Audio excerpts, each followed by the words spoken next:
One of the coolest technologies that I've learned about in the last 12 months is something called a bunyip pump. It was brought to my attention by a gentleman named Stephen Bonniwell out of Australia. It's an Australian pump, which is why he knows about it. And it is essentially a ram pump on steroids. And so if you've got access to perennially flowing water, like a creek or a stream, and you've got another source of liquid you want to pump up the hill, like beer or spring water, you can use the stream water to drive the pump, and then the pump will actually allow you to suck water or fluid out of another reservoir up a hill. And so it's a really neat thing. Like a ram pump, which is actually one of the projects that we're going to work on this season, it pumps the same water that it uses to drive the fluid up the hill. So yeah, the bunyip pump is really cool, and Stephen and I are kind of co-collaborating on a couple of projects right now, which we'll talk a little bit about later in the year on the YouTube channel. But yeah, the bunyip pump is really neat. I'm really excited about ram pumps in general. I mean, this is an old technology. Dakota and I were talking a little bit about his solar pump the other day, and we were talking about different scenarios when these pumps would be useful, like if you have power or not. I think that the technologies that I'm most interested in are the ones that are kind of old. They don't require a lot of technology to operate. So like water wheels. Like water wheels are some of the most efficient power generating, like they generate power to do work, mechanisms out there.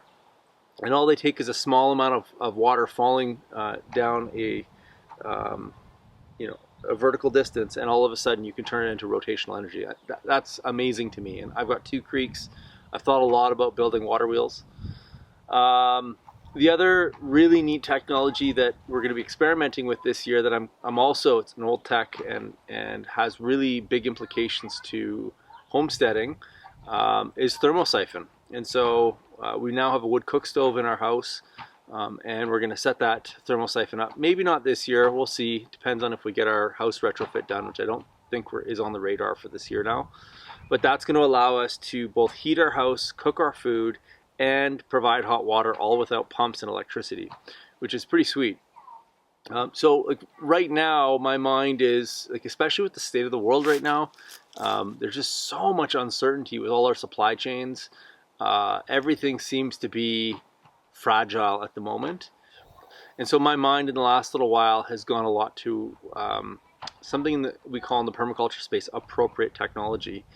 And there are things that improve well-being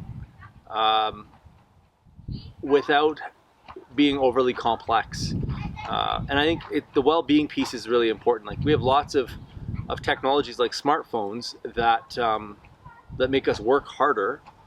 Yes, they provide entertainment in our hand, but they're also extremely addictive. It'd be interesting to have a debate to see whether or not smartphones actually improve our well-being. I would suspect that they don't. But a water wheel or a thermosiphon in a wood stove or a passive solar greenhouse or a bunyip pump, like imagine having to carry all the water 100 feet down in a valley up 100 feet in order to be able to use it. I mean, that is a Sisyphean task. But having a ram pump, which is a piece of technology, can dramatically change the well-being of your life. And so for me, appropriate technology is technology that doesn't enslave you, that improves well-being. And ideally, these pieces of technology are going to be able to operate in a multitude of different conditions, with or without electricity, with or without propane. So much of the technology that we depend upon depends upon other things, and it creates this negative cycle of dependency, and that's where fragility comes, and we're really seeing that in this last 16 months. Is all of the fragilities are starting to show themselves as our supply chains start to break down. So yeah, that's the technology that I'm interested in 2021.